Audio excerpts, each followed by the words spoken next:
Hi, I'm Geoffrey Baer. Welcome to WTTW on YouTube. Be sure to subscribe to our channel, like and share our videos, click the bell to be notified of new videos, and leave comments. We'd love to hear from you.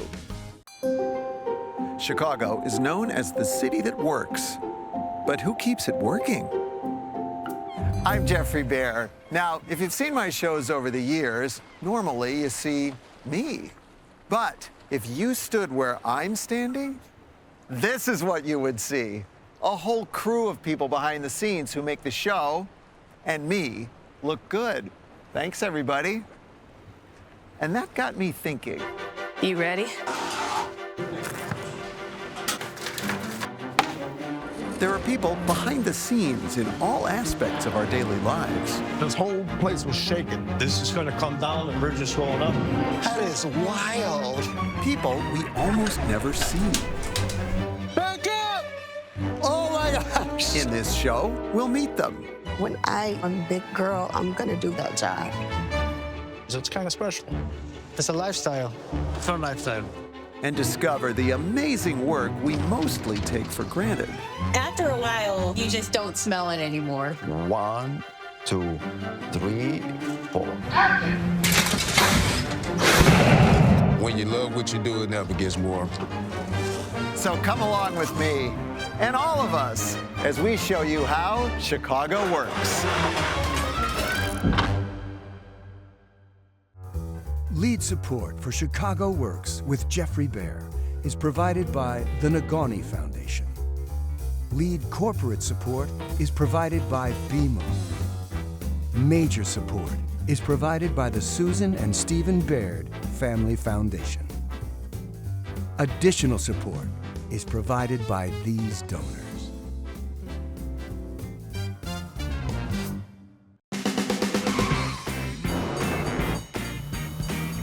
They've starred in movies. They tie up traffic. They're historic. There might be nothing more iconic than the Chicago River bridges. Let's see who makes them go up and down. It takes a whole team to lift a bridge, but Joan Welsh has the best view. She operates the controls 3 stories up in a bridge house. Go ahead, Johnny. I'm gonna get started up here. Roger that. Okay? Yeah. Everybody, please be careful on the stairs. There might be grease. While Joan prepares to open the bridge, Watch your step. Foreman Joe Hosty heads 3 stories below street level to manage the monstrous machinery that moves it. This is going to come down, the bridge is rolling up. Oh, it's like moving like a teeter-totter.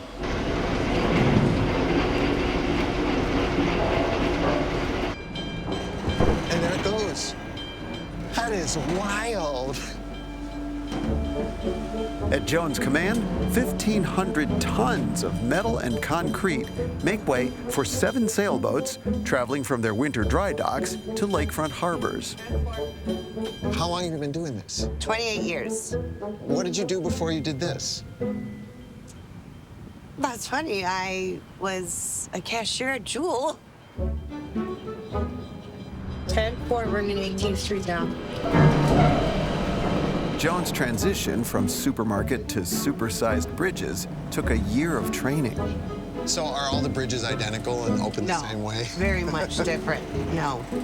Some were built in the 1800s, some in the 1900s. That's a nice landing right there. That's a nice landing. That's what we want. Just like, woo. That's what we want. So you're proud to be a bridge tender? Oh, very proud. You know, I was just happy to get a Chicago job at the time. Yeah. And now, all these years later, I realize what a unique, cool gem of a job I fell into. This type of bridge is called a trunnion bascule bridge, and it's a big improvement over earlier bridge types. The first river bridge, built in 1834 at Dearborn Street, was a hand-cranked contraption. It got stuck so often that a mob of angry residents demolished it. Swing bridges that pivoted around a post in the river forced vessels to squeeze by on either side. In 1863, the Rush Street swing bridge swung open with a herd of cattle on it. The bridge collapsed, dumping the cows into the filthy river. Kevin Segerson directs the roving crews who leapfrog from one bridge to another as those 7 sailboats continue on their journey. You're blocking traffic for like hundreds and hundreds of cars for 7 sailboats. Sometimes 1 sailboat. So is that like some sort of federal law that boats have the right of way? Yes. Even 1 sailboat? Yes. For a hard-working crew trying to keep on schedule, the landmark DuSable Bridge at Michigan Avenue can be irksome because it's usually packed with shoppers and tourists. The operators are always yelling out the windows at this one. Oh, really? Yeah, these people just don't stop here. They just keep walking. Yeah. Back up! Yeah, look at that. They're just standing there on the bridge. They'll get a surprise if it starts going up. Everybody off the bridge!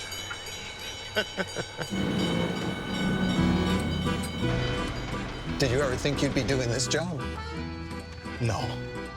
No, but when I got it, I kind of fell in love with it.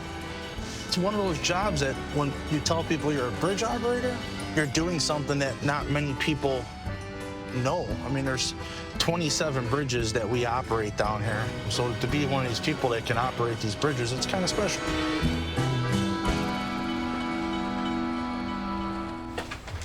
Hello. Hi. Oh, thank you. Thank you. You have a good one. I sure will. You know, in these days of e-commerce, most of us get packages delivered to our front stoop all the time. One of the biggest shippers, UPS, allowed our cameras to capture the most amazing 5 minutes of a package's journey.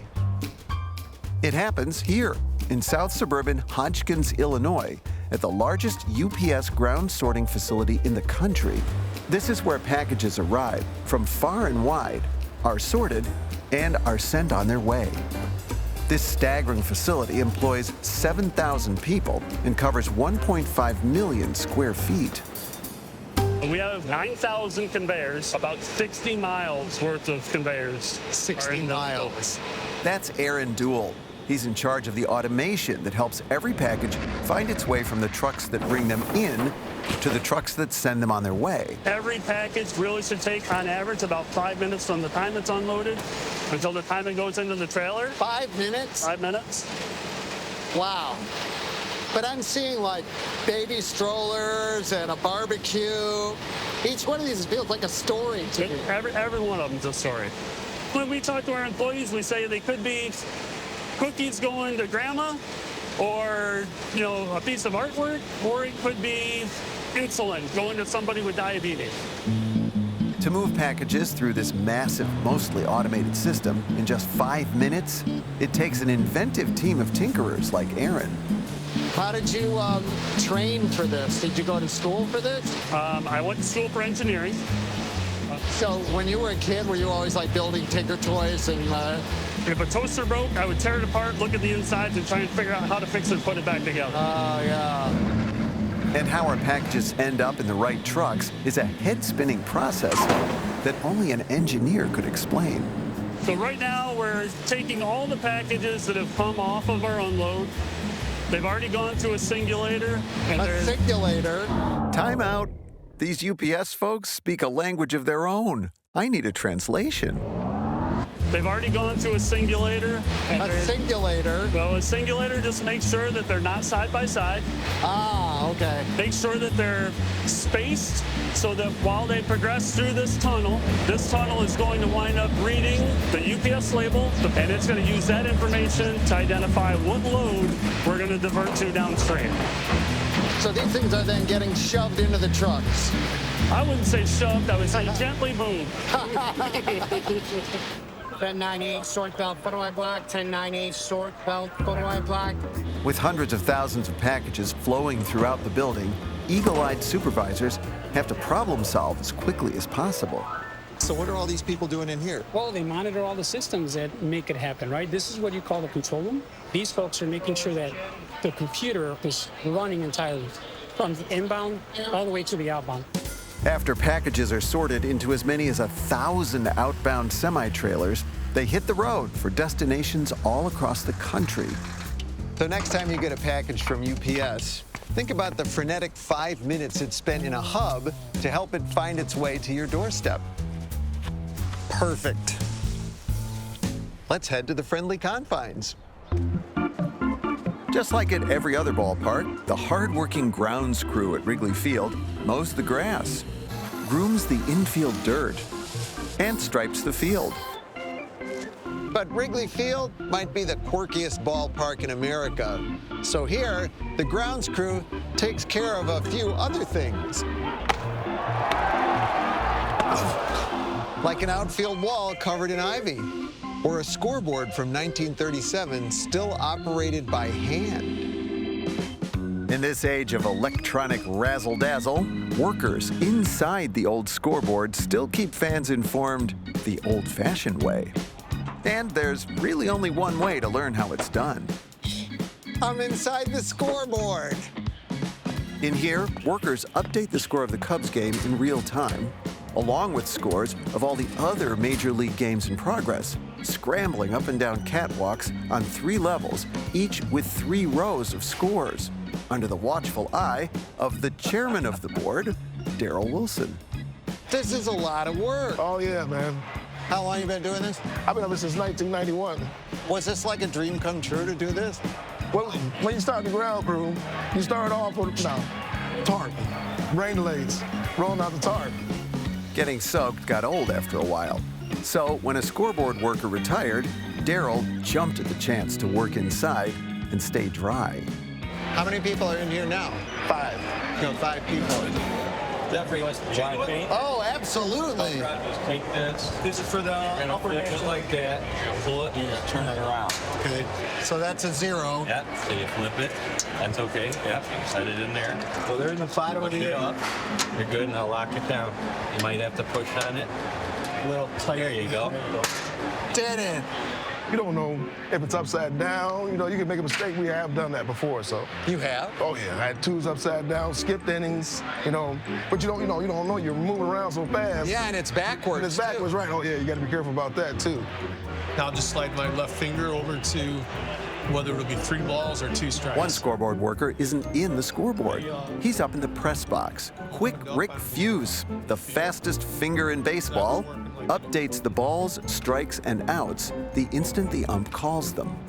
Although my fingers are nowhere near as fast, Rick did allow me to put up the number of a new batter stepping up to the plate. And his number is 13. Hit the 1, and then hit the 3. You see how there it goes. Yeah. When the Cubs aren't playing, Quick Rick slows down to lovingly care for another unique feature of Wrigley Field.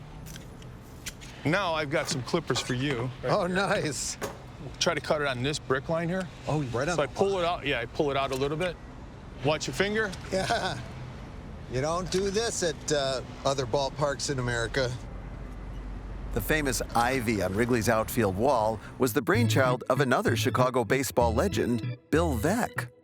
Bill Veeck, we know Bill Veeck as the owner of the White Sox. Yeah, well, he worked there, though. He worked under P.K. Wrigley here. At the Cubs? Yep. He was 23 years old. He was the architect of putting this ivy up. Back in the 1930s, Veeck was helping Cubs owner P.K. Wrigley realize his vision to make his stadium almost park-like. Is this the ivy from 1930s? They haven't ever replanted it? We've done some replanting in troubled spots, but this is the original ivy from 1937. Because of the ivy, there are some special ground rules at Wrigley. So if the ball goes in the ivy, the outfielder have to raise his hands up. Literally raise your hand? Raise his hands up, said, I can't see the ball. It's a ground rule double. That is the only ballpark in America where you got a rule like that. But if he touches the ball, if he touches it, it's in play. Still in play. Even if he's like trying to get it out of the ivy. They may never swing a bat or catch a ball, but Rick and Darrell have been part of some of Wrigley's greatest moments. Were you up here for the World Series? Yeah, oh yeah. How did that feel? I'm going nuts. The energy was so strong, this whole place was shaking. And the scoreboard was rocking, actually. Maybe the best job of all is another tradition that dates from an earlier era, flying the W after a Cubs win. Hold on the ropes, waiting for that last out. And the thing is to get it before the song says go, Cubs, go. They don't like to see the L. Oh, no, no. The L is, it's like a funeral home in here, you know. It's quiet. And you don't have to rush to do the L, you know. Yeah. You can take your time, you know.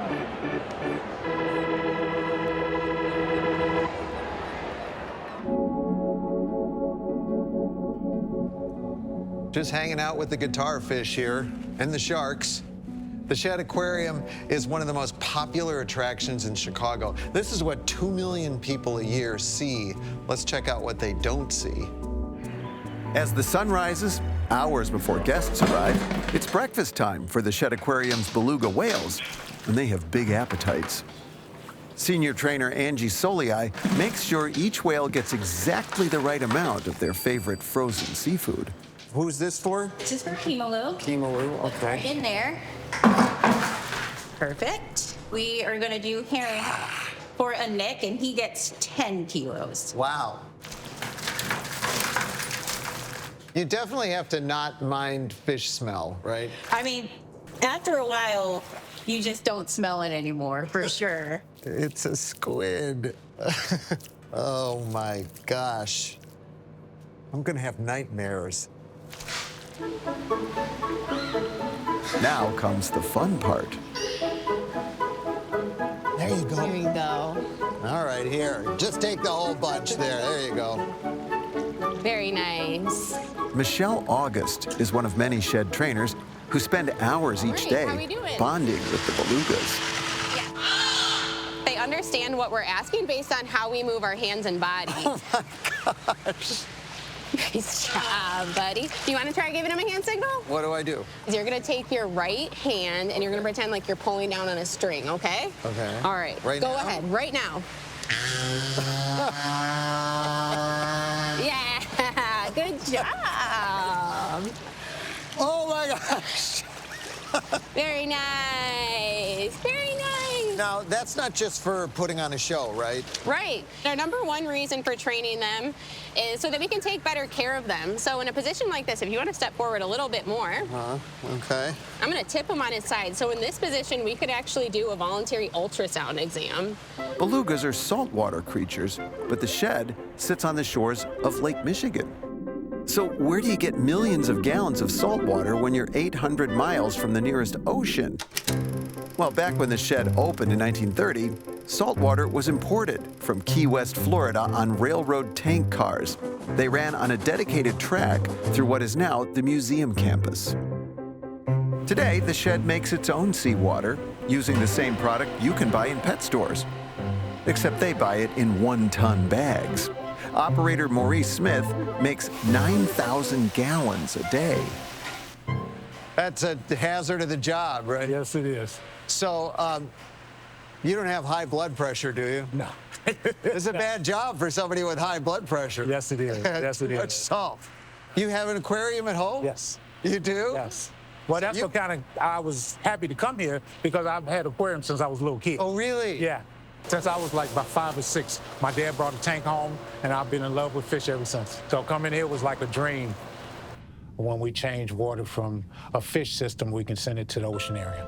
Maurice also monitors the computers that control a huge network of pumps and valves, distributing that seawater throughout the aquarium. Just like the Shedd's visitors, these aquatic animals have no idea about all the systems behind the scenes that allow them to thrive. But they do know those curious human creatures who shower them with love and food every day. Have you always been interested in animals? Absolutely, yeah. I was definitely an animal person from the very beginning. You seem to just love. I do. There's nothing quite like them. It's very special.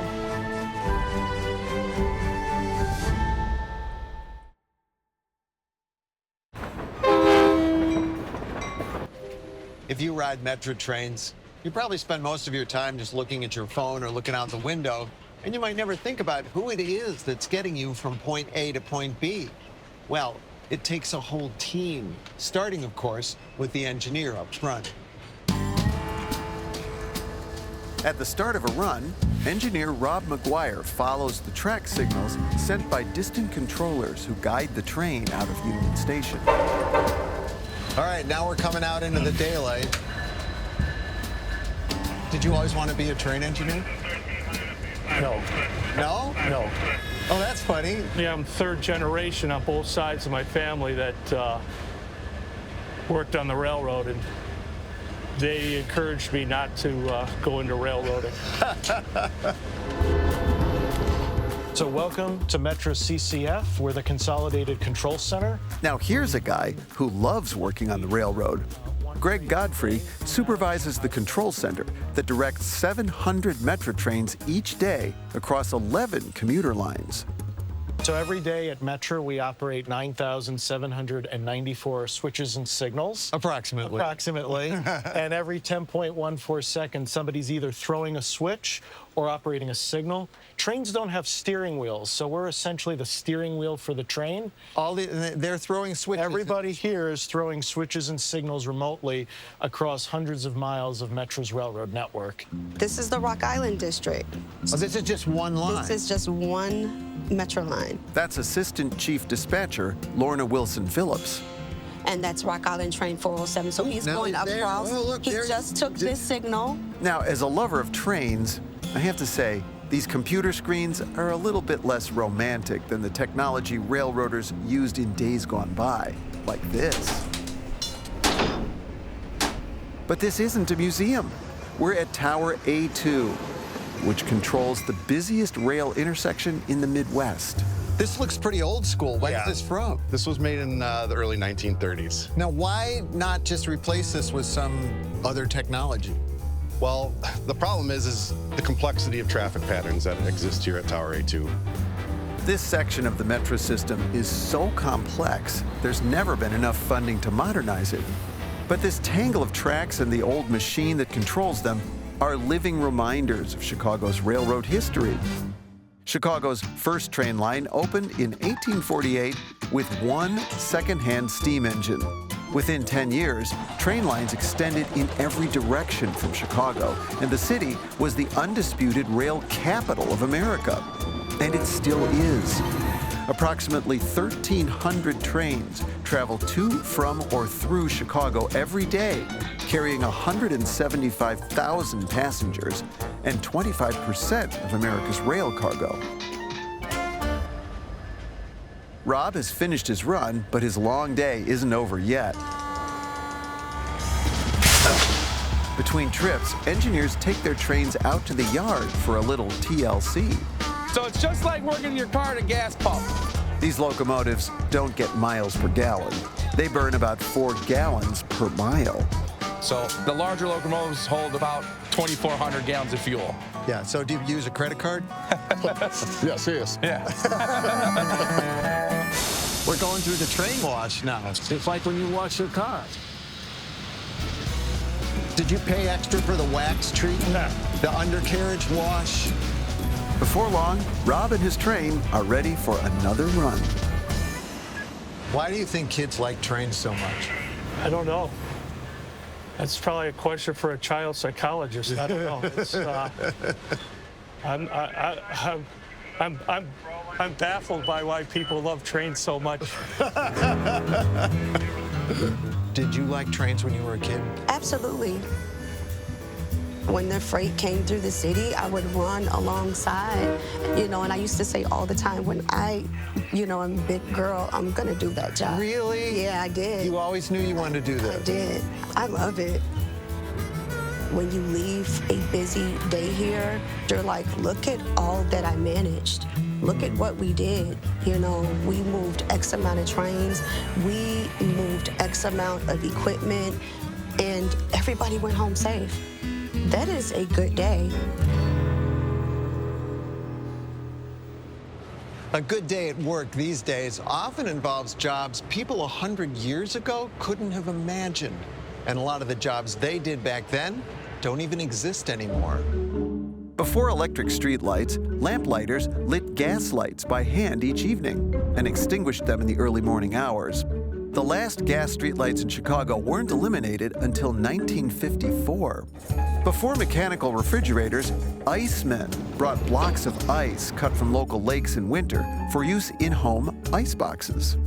Before the dial telephone was invented, switchboard operators, mostly unmarried white women, manually patched through local and long-distance phone calls.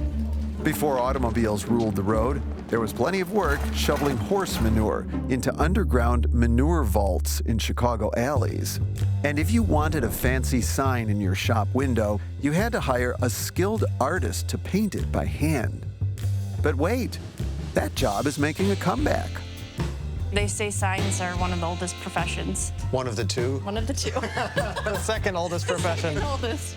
This flashy technique of solid gold sign painting was pioneered in Chicago, but it almost became a lost art until Andrew and Kelsey McClellan came along. We had painted signs back in Denver, and then when we came out here for school is when we got introduced to the gold leaf signs, all the gold leaf in the loop, and we were just enamored with it. It was like almost like magic to us. I noticed a signature on one of them, and so I Googled him. Kelsey's search turned up one of the last gold leaf sign painters, Robert Fries, who defied the trend of gilders guarding their secrets and took the young artists under his wing. Were you worried that this was just going to die? Yeah, I was worried that I would be the last generation and it would be completely gone, yes. And I'm really proud of them. I mean, they're doing phenomenal work now. Robert taught the McClellans to make gold leaf signs in a way that's particular to Chicago. Chicago-style gilding is essentially the convex effect on letters, where it gives it kind of that 3D look. That was popularized here at the turn of the century. There wasn't really electricity widespread at that point. And so they were the brightest signs. With the reflection, it was just very attractive. Fortunately, the McClellans proved their mettle in handling this valuable and fragile material. Oh, I just knocked some off. Don't worry, don't worry. This is just a sample. That's... Oh, look at that. You could, like, rub it in between your hands and it would just disappear. Really? To start, Andrew makes a stencil using a gadget I would never come near. This machine right here, it's called an electropounce. It essentially electrocutes little holes into the paper. You don't want to accidentally touch yourself with it. It is very unpleasant.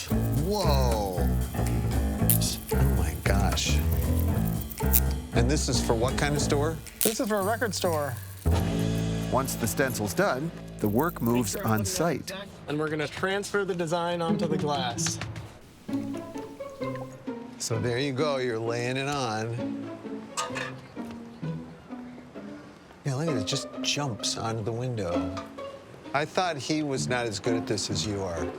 Oh, no. But you're trusting him to do a whole window on his own. He'll probably do better than me. Anything that goes outside of where the area we want it to be gold, we'll just clean off. So, why did you want to have a hand-painted sign on your window? It was one of the things I was drawn to, was the fact that it is like it's part of the history of Chicago. And now that they are doing this, everywhere I look, I'm seeing the gold leaf signs.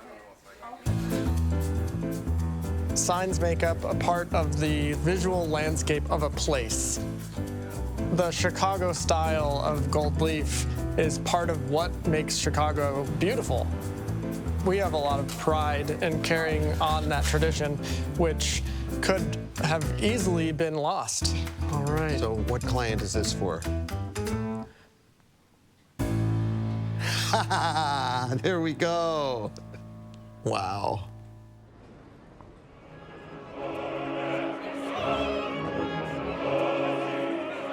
It takes years of training for a singer to make it to Lyric Opera of Chicago. But as talented as they are, they rely on a loyal crew backstage to fully bring their performances to life, starting with the hair on their heads. So every wig that we've made lives right here. So this is one that we would use if you needed to be in the court. Oh, no. In a period piece. Charlotte, off with their heads.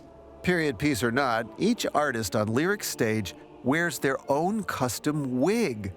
It's actually more efficient than styling hundreds of singers' hair before each performance. So you are making this wig one hair at a time? Yep. Emily Young is one of 7 full-time wig makers at the Lyric. And then we do a little loop, And then you just take it and you just start tying. Did you catch that? Let's see it again in super slow-mo. Emily estimates that a wig like this would take 100,000 individual hairs. Imagine if you got paid by the strand. Oh man, I would be rolling. $1 a strand, you guys. When our job is done well, you don't notice us. We're trying to fool everybody every time. If you think the wig makers are experts at illusion, wait till you meet prop master Charlie Riley. So any kind of flower. Over 4 decades, he's amassed a collection that would make a hoarder jealous. At this point, he can supply just about anything an opera director might ask for. The craziest stuff people ask me for, and I'm like, they're like, I'm sure you don't have that. I'm like, I do. Even the macabre. Say, something like a severed head. We have one. Okay, ooh, it's heavy. It is heavy. Break a leg. There it is. Oh, God. Even at its most gruesome, Charlie has no regrets about his career choice. I love this job. It's become part of my family. I spend more time here than I do at home.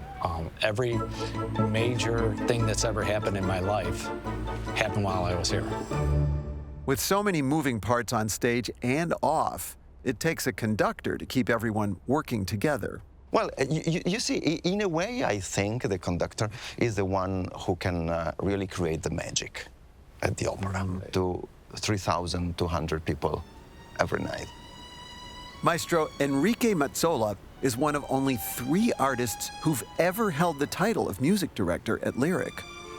This is what you're looking at while you're conducting. Yes. Bum, bum, ba, ba, ba, bum, bum, bum, ba, da, da, ba, da, da. That's those trumpets. Yes, the famous Egyptian trumpets. Yes. So can you teach me a little conducting here? Yes, of course. So the fundamentals is that we have, the 1 is always down in front of you. Okay. The 1, 2. So that way. 3, 4. 1, 2, 3, 4. Oh, yeah, okay. So there is no doubt.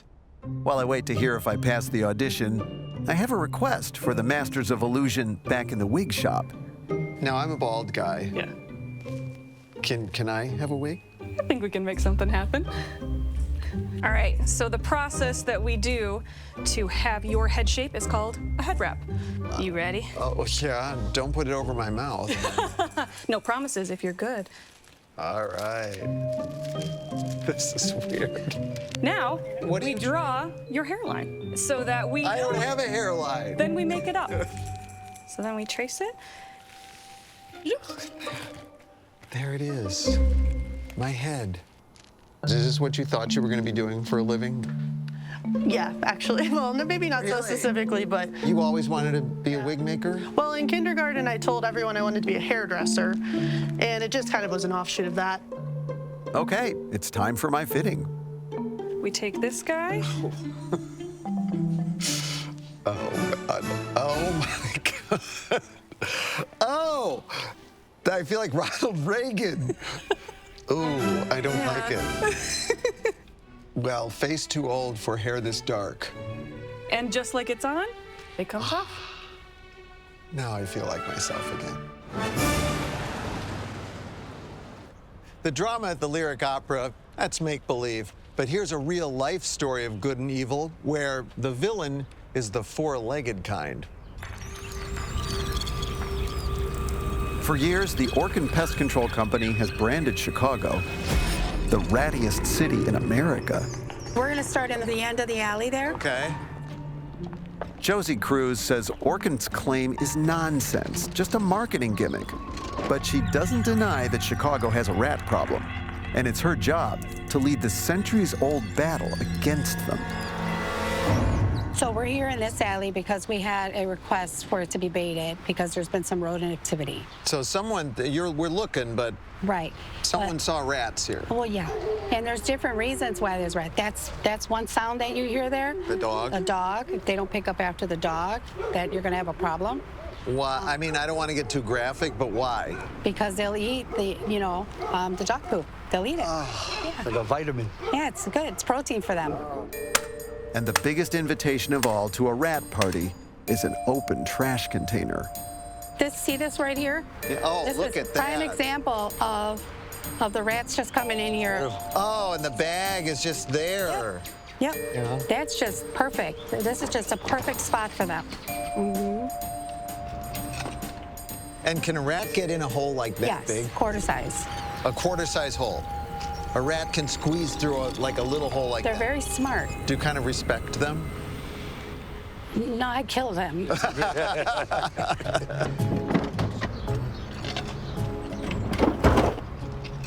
Josie's team member, Steve Gennaro, shows us the low-tech tools of his trade. Let me see this.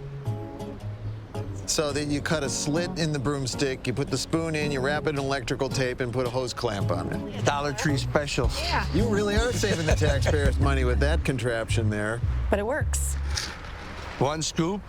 Yeah. 2 ounces. And what is this stuff? It's a bromadiolone, and what it is, the rat is going to eat this, and then they're going to bleed out. Oh. Yes. And how lethal is that to people? It isn't. A person, a dog, a cat, human have to eat half their body weight. There is an antidote for this. It's a vitamin K1. Now, rats are smart. Do they stockpile vitamin K1 in their burrows? No, they don't. They're like, hey, Marty, get some vitamin K1. Not that we know of. We haven't been down there, so we don't know.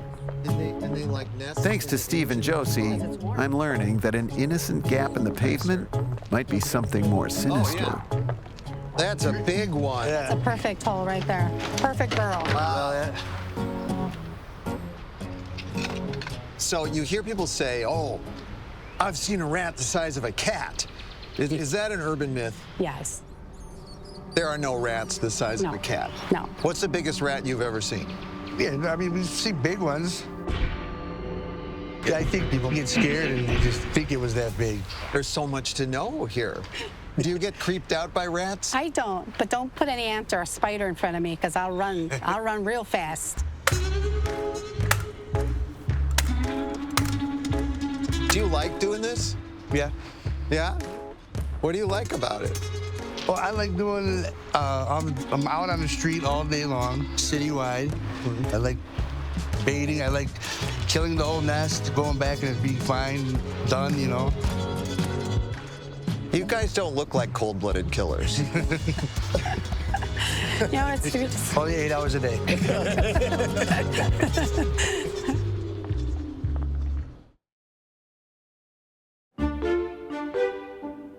A visit to the produce section at your local grocery store is like a trip around the world.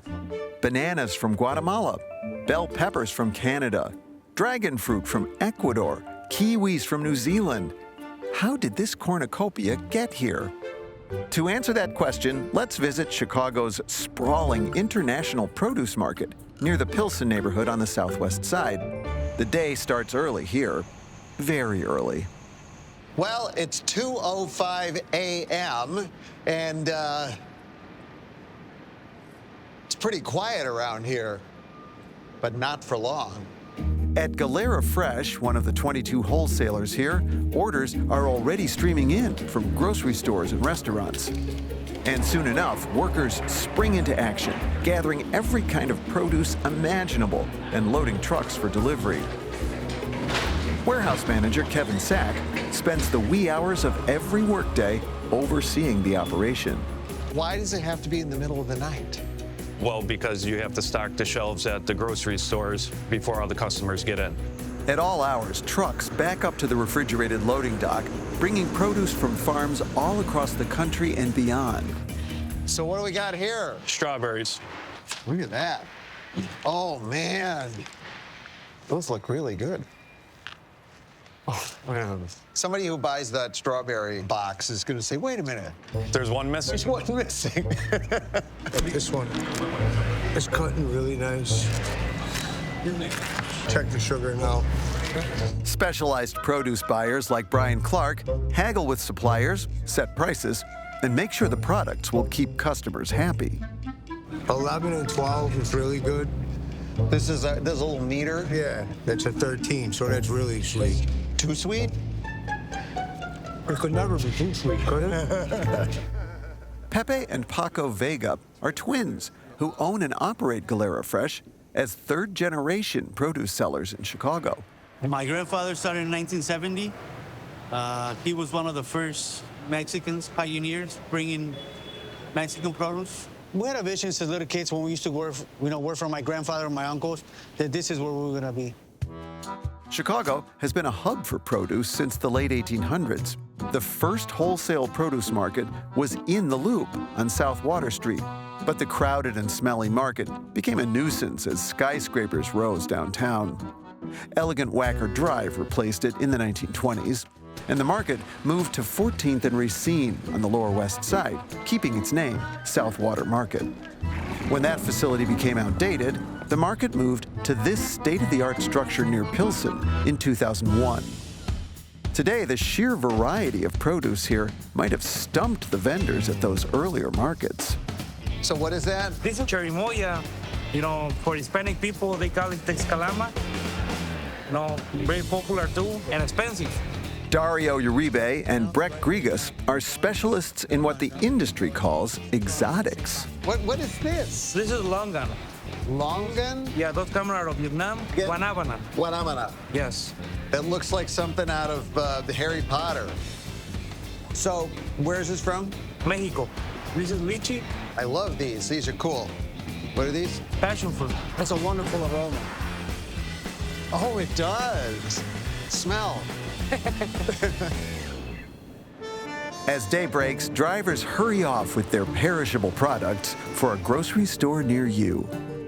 But people don't realize what it takes to get. You go to the store and you throw a watermelon in your cart, you don't think nothing of it.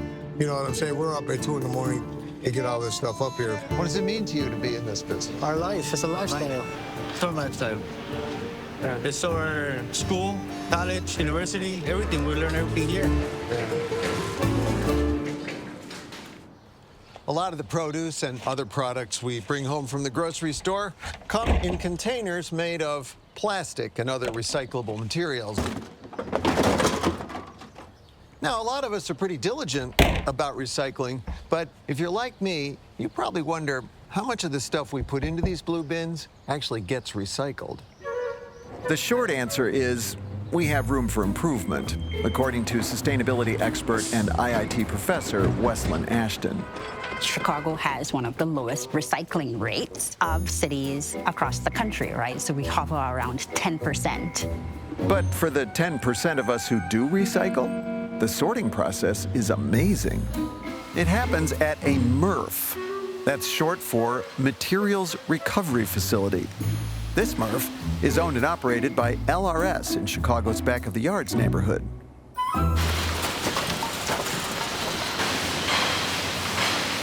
So if it goes into a blue cart in Chicago, it ends up here? Yes, we take in recycling and we sort it into isolated materials or isolated commodities that we can then market to mills and factories across North America. And so really, we are the sorter instead of the recycler. It gets recycled in the next phase when we get it to the factory.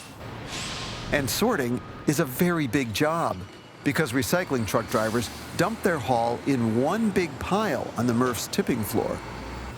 To start the process, an electric crane driver scoops up a giant gob of unsorted recycling and drops it on a conveyor belt. Sustainability manager Joy Rifkin meets us at the top to start our tour. It's so noisy here that Joy, who's a former school teacher, uses an old classroom trick, visual aids. At this first step, materials begin to be separated by a rather ingenious spinning spiral thingamajig called an auger screen, where heavy materials like glass and metal drop through and lighter materials like paper and cardboard surf over the top. And that's just the start. So what's that doing? It's separating two-dimensional from three-dimensional materials. Steel cans are sorted magnetically.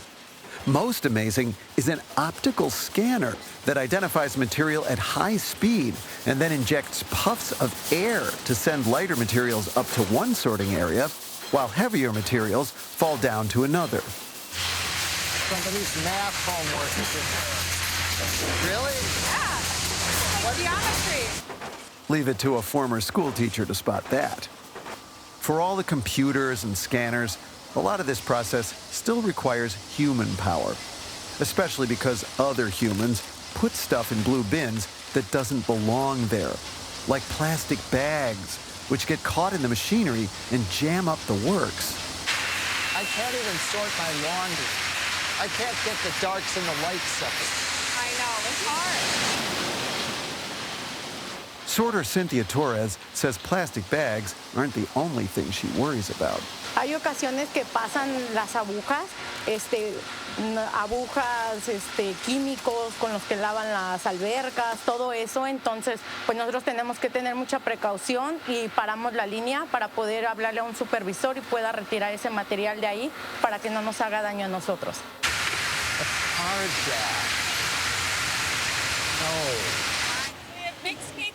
Once materials are sifted and sorted, they end up in these massive bales where they await loading into buyers' trucks. And this is aluminum. This is aluminum. We also have somebody's White Claw hard ale there. Right, is that yours? No, I don't think so. So how much will actually get recycled? On average, 80% of what's coming into this facility is getting recycled. But not all facilities can match that. Where the challenge comes is with plastic. So the recycled plastics compete against virgin plastic that's produced from oil. When oil prices are low, there's less demand for recyclable plastics, so it can languish in storage, be burned as fuel, or even go to a landfill. We might not be able to control the market for plastic, but we can still make better use of those blue bins. En casa también lo practicamos con amigos, con primos, con familia, la importancia del reciclaje. Por eso hay que decir sí al reciclaje. I think there's a lot of hope for recycling in Chicago, right? At 10%, we can only go up. Here at the United Center, the Bulls have just beaten the Knicks. But as one team heads for the locker room, another team takes the floor. Literally.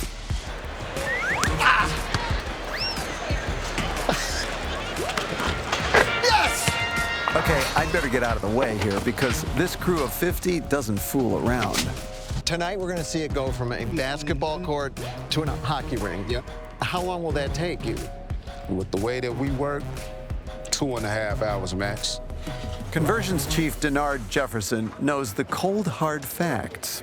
Where's the ice right now? The ice, you're standing on it. You're right on top of it. What? Yep. Apparently, I'm not the only one amazed by that, according to Director of Building Operations Scott Boyke. Are people often surprised that there is ice underneath the basketball court? Always. Always. It's a common question. Is the ice under there? It's under there all year long. They only started this 15 minutes ago.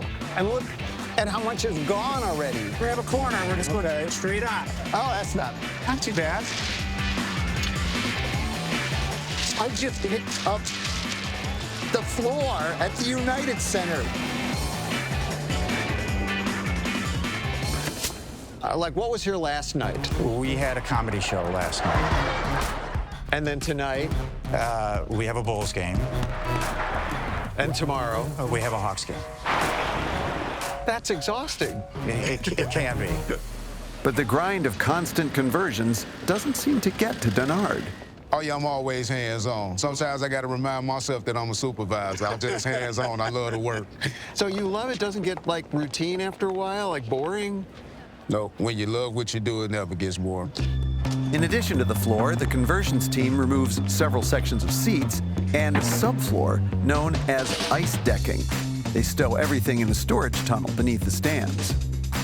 Okay, it's starting to be more of a hockey rink now, so I got to dress properly. Boards and glass replace the seats, and workers uncover the ice. 70 minutes in, it's looking a lot like a hockey rink. There are rough edges to smooth out. That's the job of Chicago's Zamboni living legend, Danny Ahern. And you're a former hockey player? Yes. What'd you play? Yeah, wait, do that again. A knee injury ended Danny's hockey career, so he found another way to stay on the ice. I worked at an ice rink, and that's how it started. But I learned how to do the repairs on the refrigeration system. Actually, I was still in high school. Danny's biggest pet peeve is spilled drinks that trickle through the ice decking. And a lot of it's alcohol, and what does alcohol not do? It don't freeze. With the changeover complete, most of the crew has clocked out. But Danny still has some important business to attend to. I'm riding the Zamboni.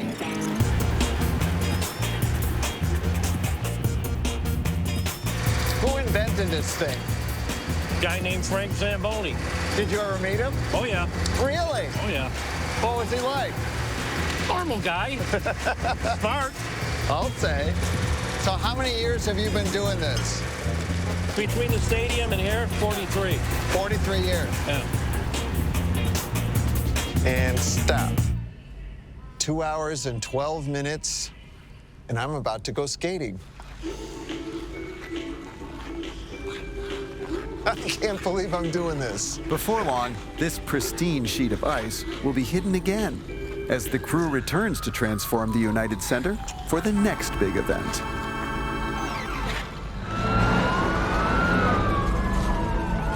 If you've ever had a burning desire to get into show business, Chicago is the place for you.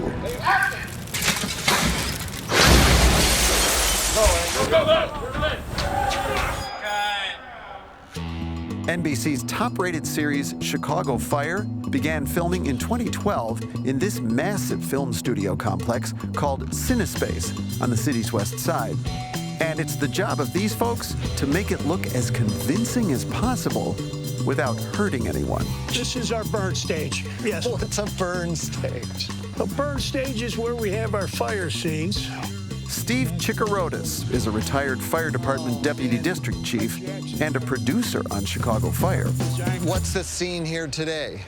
This is a recording studio where we're going to have a man trapped in this booth. He'll be trapped here. So this will all be on fire. This is all going to be on fire? It will. Well, why doesn't it just all burn up? Because everything you see is made of steel.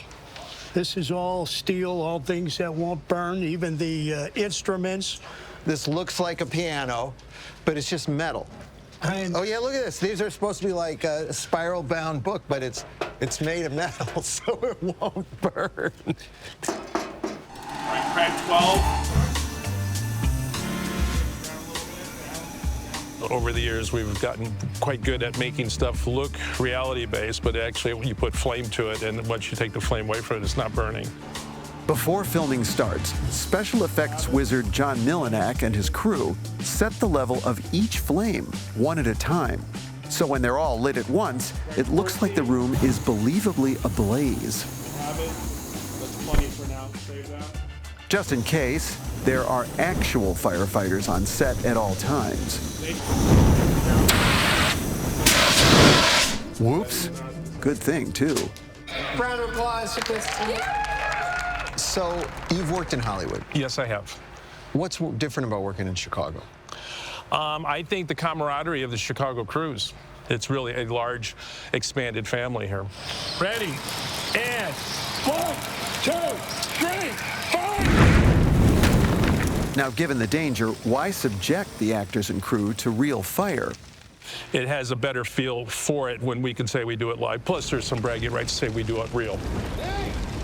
Interestingly, this giant space was red hot long before it was a film studio. Before this campus was CineSpace Studios, it was Ryerson Steel. There's 1.6 million square feet of space here, and it was filled with massive rolls of steel rolling through these clear span buildings. The factory closed after Ryerson was sold in 2007 and was converted to a studio in 2011. But there's been a film industry in Chicago for more than a century. Selig Polyscope Company on the Northwest Side cranked out early silent films. Pioneering black filmmaker Oscar Michaud made independent films in Chicago. S&A Studios in Uptown is where Charlie Chaplin earned an unheard of $1,250 a week in 1915. He only completed one film before heading off to the West Coast in search of milder weather, and the rest of the movie industry soon followed. Over the years, movie making in Chicago ebbed and flowed with films like The Blues Brothers, Risky Business, and Home Alone. In recent years, Chicago has lured the industry back big time with tax incentives. As a result, major films and TV series like Empire, The Bear, The Dark Knight, and more have used the city as a backdrop. It brings millions and millions of dollars to the economy here in Illinois and the city of Chicago. It employs, at times, thousands of union-trained workers. It also showcases the city in all its beauty. And for retired firefighter and TV producer Steve Chikarotis, it showcases something else, too. The tactics that we use on the show are imitations of what the Chicago Fire Department does. Being able to imitate such a great department as ours, which, of course, I believe is the greatest in the world. I would not trade our team for anybody in the world. Whether you're a real firefighter or play one on TV. Whether you take us places or make those places special. Whether your job is glamorous or gritty or anything in between, you help Chicago live up to its reputation as the city that works.